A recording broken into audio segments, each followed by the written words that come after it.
Como nunca antes, necesitamos comprender la verdadera ciencia de la educación. Si dejamos de entender esto, nunca tendremos un lugar en el reino de los cielos.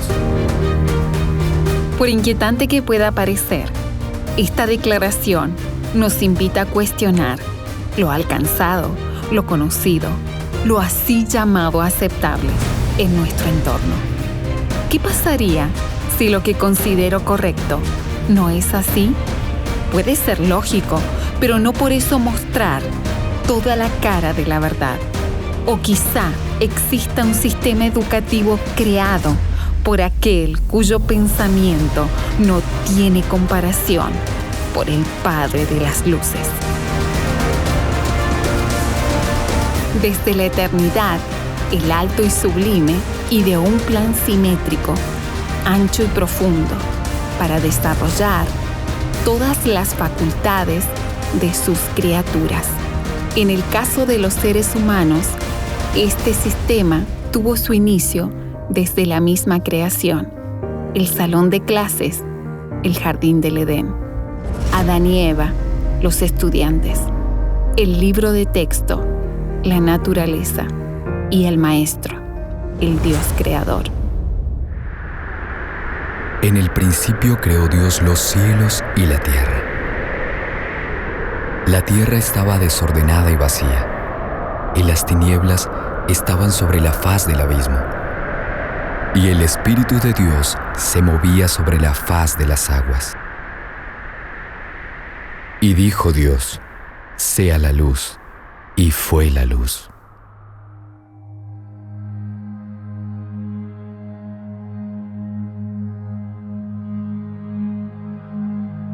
Él dijo, y fue hecho. Él mandó, y surgió. Desde el trono del infinito salió el decreto, y la vida salió hacia el espacio, y un mundo apareció. Millares de otros mundos sostenidos en sus órbitas debido al incesante poder del amor, orbitaron alrededor del trono de Dios. Pero aún en las tinieblas, su presencia penetró, y cuando el Espíritu de Dios se cernía sobre las aguas, Él dijo: haya luz, y las tinieblas huyeron delante de la palabra. La luz, reflejándose de su propio ser, le agradaron, y Él quiso que estuviera siempre presente, acompañando toda forma de vida.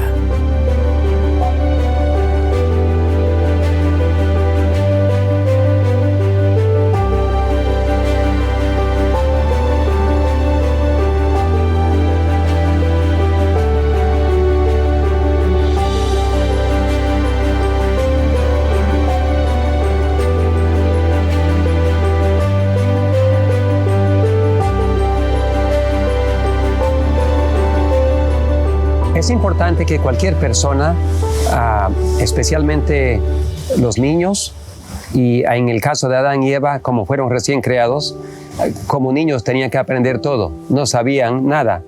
Entonces, el mejor lugar para aprender es un lugar donde uno puede observar las leyes de física, las leyes de genética, entenderla y comprender la hermosura de lo que Dios ha hecho, comer de los frutos de tus manos. Uno cuando planta árboles y planta verduras y ve que producen y se come y es tan rico, uno se da cuenta que hay un creador que ha hecho eso para nuestro bien, para nuestro gozo. Tenemos que pensar que en el jardín del Edén, Adán y Eva, antes de que entrara el pecado, los ángeles mismos, incluso el propio Hijo de Dios y el propio Creador, conversaba con ellos, oían la voz de Dios en el jardín, y realmente su utilidad era para su desarrollo de carácter y su crecimiento espiritual, y también crecimiento en el conocimiento de las distintas leyes físicas, distintas leyes que regían los animales, los cielos, tanto los seres animados como los inanimados. Cada lugar de la tierra tenía inscrito en ella el nombre de Dios, o sea, su carácter. Como hogar, Dios escogió plantar un jardín al este del Edén, el lugar más bello para que fuese el hogar de la pareja. En el centro del jardín se encontraba el árbol de la vida, cuyo fruto le otorgaba al hombre un perfecto alimento físico. Cerca de sus frondosas ramas, el mismo Dios los visitaba y hablándoles cara a cara, les revelaba el camino de la inmortalidad. Se les recordaba constantemente la necesidad de la comida espiritual, la cual se obtenía a través de la conversación abierta con la luz del cielo. Ellos estudiaron las hojas, las flores y los árboles. En cada uno de ellos descubrieron los secretos de la vida. Toda criatura viviente era familiar para Adán, desde el poderoso leviatán que juega entre las aguas, hasta el más diminuto insecto que flota en el rayo del sol. A cada uno le había dado nombre y conocía su naturaleza y sus costumbres. La gloria de Dios en los cielos, los innumerables mundos en sus ordenados movimientos, las diferencias de las nubes, los misterios de la luz y del sonido, de la noche y el día. Todo estaba al alcance de la comprensión de nuestros primeros padres. El nombre de Dios estaba escrito en cada hoja del bosque y en cada piedra de la montaña, en cada brillante estrella, en la tierra, en el aire y en los cielos. El orden y la armonía de la creación les hablaban de una sabiduría y un poder infinitos. Continuamente descubrían algo nuevo que llenaba sus corazones del más profundo amor y les arrancaba nuevas expresiones de gratitud. Adán y Eva estuvieron en un lugar idóneo donde podían ver la hermosura de Dios, saborear la creación de Dios y aprender las leyes de la naturaleza, la física, genética, de gravedad, todo eso, ellos pudieron observar y aprender. Entonces, el jardín de Edén era un lugar idóneo para poder aprender para ellos, y hoy en día las leyes que conocemos de la ciencia realmente son basados en las observaciones que hemos tenido en observar la naturaleza y en observar las cosas que Dios ha creado. Cuando pensamos en el libro de texto que era la naturaleza, ¿por qué la naturaleza es un libro de texto? Déjenme compartir algunas escrituras con ustedes para poder entender esto. Número uno, es importante nosotros saber cómo fue que Dios creó. ¿Está bien? Y en Salmos 33, versículos 6 y 9 nos dice cómo fue que creó Él. Dice, por la palabra de Dios fueron hechos los cielos y todo el ejército de ellos con el aliento de su boca. Porque Él dijo y fue hecho, versículo 9, Él mandó y existió. Cuando Adán y Eva salieron de las manos del Creador, ellos fueron creados a su imagen y semejanza, pero el hombre no conocía en plenitud quién era Dios. Así que Dios tenía que cada día, en comunión, cuando el hombre tenía comunión con Dios, el hombre crecía en imagen, en semejanza para con Dios. Al contemplar su carácter en sus obras creadas y con Él personalmente, tenía el privilegio de conocer más acerca de Dios, quién era Dios. La luz del mundo estableció su propio método educativo para el desarrollo intelectual, la contemplación de todo lo bello, puro, lo que es de buen nombre. El libro de la naturaleza les enseñó a Adán y a Eva los misterios de la ciencia. Sus mentes poderosas, a través de la observación y análisis de todo lo creado, crecían en sabiduría. Todo rayo de pensamiento se alimentaba por la estimulación visual que la inocente pareja estudió en su entorno. Satanás también conoce el poder de la contemplación y ha acechado a cada individuo con imágenes y sonidos que violentan, degradan y alejan al ser humano de Dios. Hay una misión muy importante para la raza humana.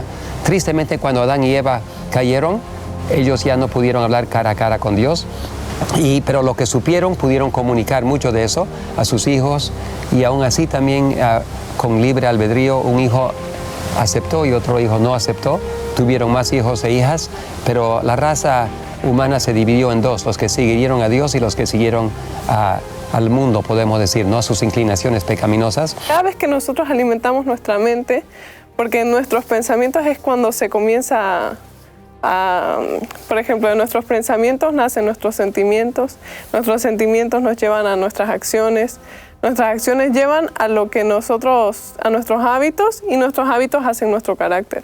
Eso va a generar que nosotros actuemos de una manera determinada. Hay un estudio a nivel incluso científico que dice si por más de 20 días o durante 20 días uno pues hace lo mismo, contempla lo mismo, va a imitar lo que está contemplando, lo que está viendo. Y esto podemos encontrarlo claramente también en la Biblia, cuando distingue la Biblia a los adoradores de Dios y a los adoradores de la bestia. Realmente los adoradores de Dios hacen lo mismo que Él está haciendo, que Él hizo aquí en la tierra. Y lo que son los adoradores del diablo hacen también lo mismo que hace una bestia en todo caso. Se enorgullecen, quieren humillar al otro, crecer más que el otro. En cambio, Cristo no. Filipenses nos dice claramente que Él se humilló. Hoy en el mundo hay ciertas tendencias.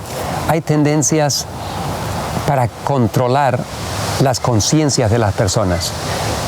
En los gobiernos, en la iglesia, en las administraciones, en todas las instituciones, en la sociedad, hay movimientos para controlar las acciones, las palabras, para controlar las comunicaciones, publicaciones, la libertad de expresión y la libertad de ejecución. Entonces, son movimientos que Satanás está colocando para poder controlar al pueblo, a todos, en tal manera que las conciencias están atadas a un control y la libertad de las personas están restringidas y estamos esposados para no poder cumplir lo que Dios dice. A medida que el árbol de la vida daba alimento para la carne y que le recordaba constantemente del necesario alimento mental y espiritual, así el entrenamiento manual añadía luz a la disciplina mental. Las leyes del mundo físico, mental y espiritual fueron enunciadas. La triple naturaleza del hombre recibió atención. Esto era educación perfecta y completa. Cuando Adán y Eva empezaran a procrear, obviamente sus descendientes no podían vivir todos ahí en el espacio del jardín del Edén. Debían poblar toda la tierra también, que es lo que sucedió después del pecado, pero ya este plan también era para antes del pecado, a medida que fueran reproduciéndose. Pues todo este tipo de vida, este modo de vida, de estar en la naturaleza, no estar completamente imbuidos en nuestro yo, en cosas materiales o cosas creadas por nosotros, es lo que debía extenderse a lo largo de toda la creación y de toda la tierra. Con lo cual, si antes del pecado, como hemos visto aquí, no debían estar ociosos y el trabajo que hacían para refrigerarse era para ampliar su mente y desarrollar su carácter, imaginaros ahora que ya llevamos unos cuantos milenios de pecado, lo que debemos hacer, ¿debemos estar en ciudades o debemos estar mejor en ambientes naturales? Nuestro ocio debe ser para perder el tiempo literalmente y desconectar, como se dice mucho actualmente, o para desarrollar nuestra mente, desarrollar nuestro carácter. Hay un texto de la Pluma Inspirada que dice: el trabajo que da utilidad a la mano es la que ennoblece el carácter. Y el trabajo útil es la agricultura, puede ser carpintería, cualquier trabajo manual que sea útil y que beneficie a otros y también pues a nosotros, ¿no?, en cuanto a carácter. Los profesionales necesitan el beneficio de la educación manual. Un hombre puede tener una mente brillante, puede ser rápido para la asimilación de ideas. Su habilidad y su conocimiento pueden asegurarle un lugar en su profesión escogida. Y sin embargo, hallarse lejos de ser idóneos para desempeñar sus deberes. La educación que se basa mayormente en los libros induce a pensar superficialmente. El trabajo práctico estimula la observación minuciosa y la independencia de pensamiento. Debidamente hecho, tiende a desarrollar el sentido común. Cultiva la capacidad de hacer planes y ejecutarlos. Fortalece el valor y la perseverancia e induce a practicar el tacto y la pericia. Dios le dijo a Adán que recogería, labraría la tierra con dolor, con sufrimiento y que tendría que pasar a comer también plantas del campo, no solo frutos con semilla como era antes de la entrada del pecado. También nos dice que la tierra produciría cardos, no todo sería ya tan bonito, tan homogéneo, tan vivo para la vista, ¿verdad? Pero aún y así, con la misericordia de Dios y el amor de Dios, observando la naturaleza y trabajándola en ella, vemos que después en el cardo, por ejemplo, luego sale una flor. Por tanto, vemos que aún sigue ahí el carácter bueno de Dios. Ahora, porque Él sabía que en este tiempo también iba a ser parte de nuestro plan de salvación. Realmente, y dice, mira, es también una salvaguardia contra la tentación. Su disciplina pone freno a la complacencia y promueve la laboriosidad, pureza y firmeza. Ahora, esto forma parte del gran plan de Dios para que nos repongamos de la caída. De la vida al aire libre obtendrán los hombres, las mujeres y los niños el deseo de ser puros y sin engaño. Gracias a la influencia de las propiedades vivificantes de la gran fuente de recursos de la naturaleza, las funciones del cuerpo se fortalecerán, se despertará el intelecto, se vivificará la imaginación y se regocijará el espíritu. La mente estará preparada para apreciar las bellezas de la palabra de Dios.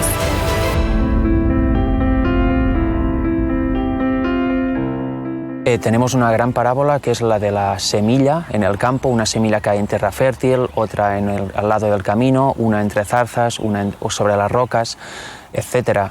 En aquel tiempo, y ahora también debería ser así porque debemos volver a la vida de campo, un agricultor entendía perfectamente el funcionamiento del reino de los cielos y de cómo debe funcionar la vida espiritual de cada persona, porque él labraba su campo y sabía que primero había la semilla, luego había un crecimiento, crecía más y al final daba fruto y se podía segar. Y también sabía que este crecimiento él no podía hacer nada. Hay un principio vital en cada semilla que lo da Dios, que hace que explote y que empiece la vida. Y sabía que él debía regar, debía plantar el cultivo en un lugar donde los elementos naturales como el viento, el sol, estuvieran presentes, pero sabía perfectamente que él nada podía hacer para que creciera. Había un principio vital, algo en la semilla que no dependía de él, dependía de Dios. Y así es como actúa en nosotros Dios. Nosotros lo elegimos seguir, pero luego hay un principio de vida que instaura Dios en nosotros que no depende de nosotros mismos, sino que lo implanta Él y Él da el crecimiento. Yo quiero tener una relación cercana con Dios. Y muchas veces nosotros vivimos relaciones superficiales con Dios.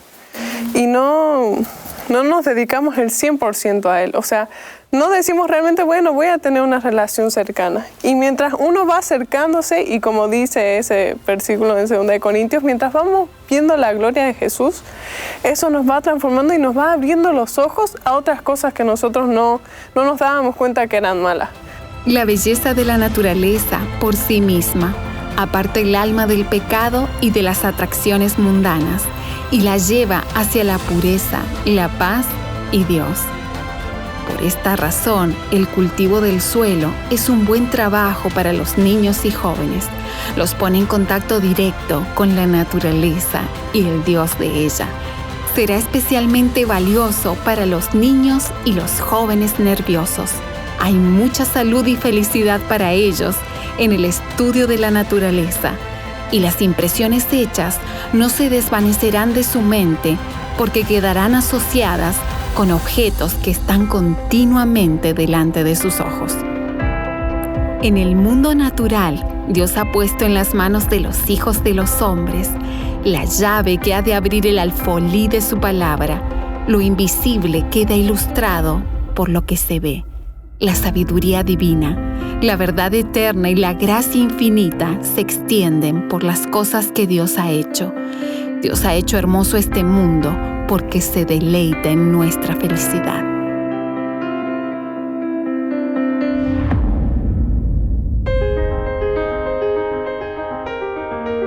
El amor, base de la creación y de la redención, es el fundamento de la verdadera educación. Esta ley, la ley del amor, fue dada por Dios como guía de la vida. El primero y gran mandamiento es: amarás al Señor tu Dios con todo tu corazón y con toda tu alma y con todas tus fuerzas y con toda tu mente. Amar al Ser infinito, omnisciente, con todas las fuerzas la mente y el corazón significa el desarrollo más elevado de todas las facultades. Significa que en todo el ser, cuerpo, mente y alma ha de ser restaurada la imagen de Dios. Semejante al primer mandamiento es el segundo: amarás a tu prójimo como a ti mismo. La ley del amor requiere la dedicación de todo el ser al servicio de Dios y de nuestros semejantes. Este servicio nos constituye en bendición para los demás. La abnegación es la base de todo verdadero desarrollo. Llegamos a participar más plenamente de la naturaleza divina. Bueno, la obra más importante confiada al ser humano es la del carácter. La obra en cuanto al carácter, de desarrollar un carácter simétrico para poder llegar a la eternidad. Cuando nosotros comenzamos a observar la naturaleza, comenzás a ser otra persona y lo notas, porque tus pensamientos comienzan a cambiar, tu forma de actuar también, tal vez sos más paciente o tenés más amor en el trato con los demás y también tenés más como que compasión a las personas que también han sido afectadas por algo que vos también fuiste afectado y ni siquiera te diste cuenta. Lo que hace del ser, de la persona, alguien útil para la vida y para sus semejantes es el carácter. Porque si uno es torpe, tosco con los demás, o sea, ¿qué tipo de ayuda va a ser? ¿Qué tipo de ayuda va a ser a los demás? Entonces, la verdadera educación la comparamos con la educación secular. Vemos que hay una gran diferencia, porque mientras que la educación secular en su mayoría educa solo el intelecto, lo educa a uno para servirle a este mundo, la verdadera educación nos educa a nosotros para servir al prójimo en este mundo y también a Dios en el mundo venidero. La sangre de Cristo es lo que nos da acceso al cielo, pero ¿qué es lo que nos prepara para vivir allá? Es la verdadera educación. Y esto va muy de la mano con lo que es la santificación en el hombre, ¿no? Entonces, esta obra tiene que ser la más importante. Y quiero parafrasear una cita también de la hermana Joy que dice, el carácter es poder.